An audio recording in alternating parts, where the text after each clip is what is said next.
नहीं देखो, हमने तो जो ये सरकार ने तो कर दिया था कि वे रूल 81 में अगर कोई लीगल सोर्स से ही नहीं लेता है या खाले नाले से रेत बजरी उठा के इस्तेमाल करता है, तो वो जो जो सैंक्शनिंग अथॉरिटी है, जो पेमेंट करनी है जिस अथॉरिटी ने, चाहे वो बीडीओ है चाहे वो एक्शन है, वो रॉयल्टी के रूप में जो मटेरियल जितना यूज़।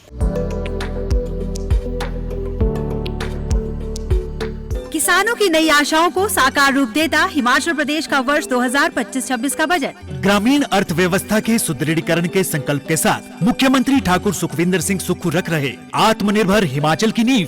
पीला सोनापन अब हल्दी करेगी किसानों की आर्थिकी मजबूत। किसान 35 रुपए प्रति किलो की दर से कर रहे थे हल्दी की बिक्री। पहली बार किसानों के लिए प्रदेश सरकार ने प्राकृतिक खेती से उगाई गई कच्ची हल्दी के न्यूनतम समर्थन मूल्य को किया 90 रुपए प्रति किलोग्राम। बजट देखा हमने तो हमें किसानों के में तो खुशी की लहर ही दौड़ गई, और सबसे खुशी की लहर तो हमें तब दौड़ी जब हमारी हल्दी का मूल्य उन्होंने 90 रुपीज कर दिया। सीएम साहब का बहुत बहुत धन्यवाद करना चाहते हैं कि उन्होंने हम किसानों के बारे में इतना सोचा। सूचना एवं जनसंपर्क विभाग हिमाचल प्रदेश सरकार द्वारा जनहित में जारी। क्वांटिटी यूज होती है उसकी रॉयल्टी वो काट करके उसके बिल में से काट करके सरकार के ट्रेजरी में जमा करा लेता है, मगर इसको हाई कोर्ट ने स्टे कर दिया है। अगर स्टे विकेट हो जाएगा तो ये हमारी जो फंक्शनिंग है ये स्मूथली हो जाएगी।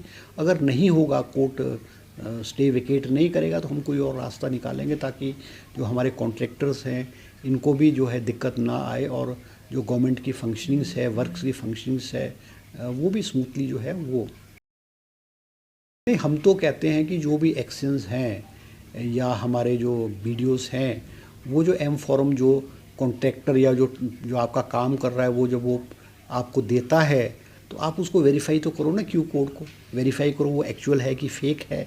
मगर हमने माइनिंग डिपार्टमेंट ने भी कहा है, हमने अपने माइनिंग ऑफिसर्स को कहा है कि जो अलग अलग डिविजन्स में आप इनसे डेटा मांगे एम फॉर्म्स का, और उनको वेरीफाई करें कि वो एक्चुअल हैं भी कि नहीं है कि फ़ेक हैं, क्योंकि बहुत सारी जगह पे फेक भी हो रहे हैं। अब कुछ एम फॉर्म जो स्टेट से बाहर के आ जाते हैं, स्टेट से बाहर के आकर के जो ऐसे हमने कहा है कि एम फॉर्म जहाँ वर्क है उसमें विदिन 50 किलोमीटर्स के अंदर से ही आपको जो है सोर्स होना चाहिए। ऐसा नहीं कि आपका काम आप सिरमौर में कर रहे हो और एम फॉर्म आप कांगड़ा से लगा रहे हो, तो वो नहीं चलेगा, तो क्योंकि वो फेक होते हैं।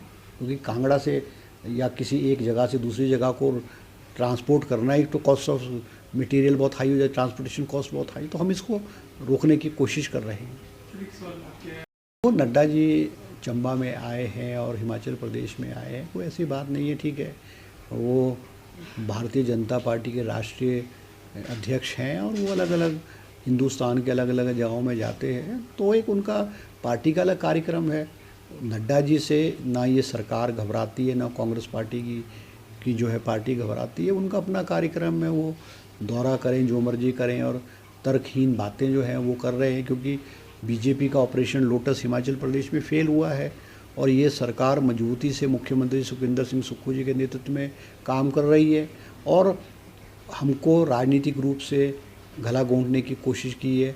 अब हमारे को जो है फाइनेंशियल पॉइंट ऑफ व्यू से हमारे को गला घोंटने की कोशिश की जा रही है, फाइनेंसेस में कंस्ट्रेंट डाले जा रहे हैं, और जो ये तर्कहीन बातें बोलते हैं कि केंद्र सरकार ने हमको प्रधानमंत्री सड़क योजना में पैसा दिया, हमको प्रधानमंत्री आवास योजना में पैसा दिया है, नेशनल हाईवेज़ की रोड्स में दिया, या नरेगा में जो पैसा हिमाचल प्रदेश को आता है, वो मैं स्पष्ट रूप में कहना चाहूँगा वो हिमाचल प्रदेश का हक है।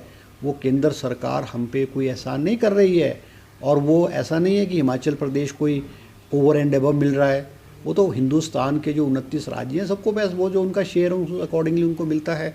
अब आप पीडीएनए का हमारा पैसा हमको 2023 में 9,000 करोड़ रुपए का नुकसान हुआ, हमको उस हिसाब से हमको पैसा हिमाचल प्रदेश को पीडीएनए में पैसा नहीं मिला है।